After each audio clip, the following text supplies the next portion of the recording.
This is all I know about John William Henry II and how he made his billions. He is worth $5 billion, right? He's rich, rich. Now, how did he make his money? Started out not rich, right? Nobody cares how you start out. He started out not rich, and then he made it how? Let me tell you exactly from what I know. This is not for whatever financial purposes. This is for me purposes, for me to watch this video and know how these billionaires did it and then do it too. Started out not rich, and then his parents passed away, got an inheritance, big chunks of money. How much? Not millions, but a big chunk of money. Then he decided, okay, I don't want to farm. So I think he sold the farm. I think he sold the farm. And then after that, with that lump sum of money, became interested in how to make more money. How do I make more money? How do I make more money? I need money, but I don't want to farm. I don't. So I'm guessing he compared his options and he said, okay, I got this money. Let me do commodities trading, but not like others. Let me form a new thing. Let me form a new thing. Not new, but it's new. Okay, it's new. A new thing. Then he was like, trend following. People follow trends. So why can't trends work in markets, in commodities? They will. And he was right, right? It worked. He had a track record. He made money off of his inheritance. How much? We don't know. We don't know. I just read about it. He made profits, right? He made profits. Then he showed investors, oh, look, look, look. This is all speculative, right? I'm just speculating from what I know. So he showed investors, look, I have a track record. I have a track, invest. And they came, they came, they came. And at his peak, his fund was managing, which is called John W. Henry and Company. His fund was managing $2 billion at his peak. So I read. But I think it was more than that. I just think he was more than that. Why?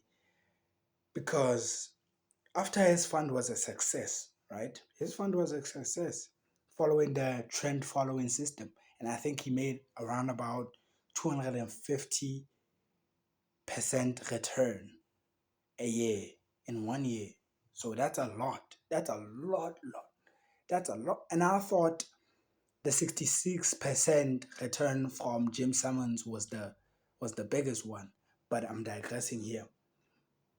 He This is the timeline. So it's trade with your own inheritance, right? He was trading with his own inheritance, made more money, got a track record, got investors, right?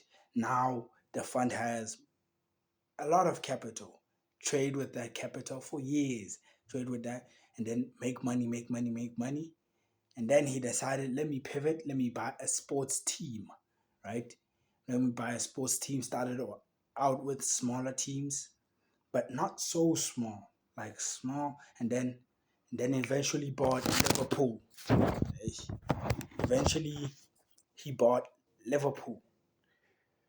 So when Liverpool was bought, Liverpool is wow, that's a whole lot of money. He bought it for like 600 million, but now it makes 600 million a year revenue. So that's a lot.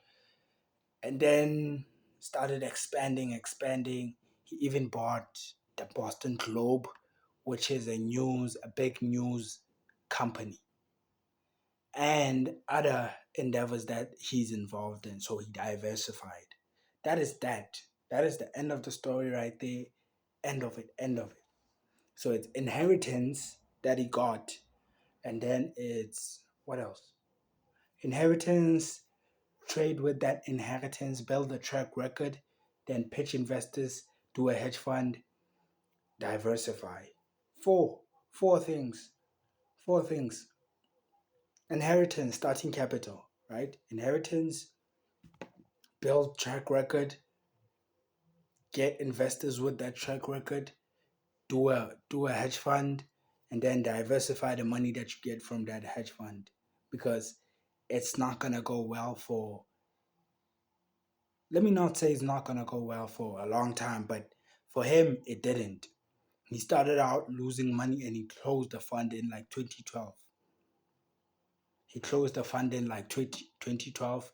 The fund is closed now to outside investors. Coolio, that is John W. Henry. I hope I learned.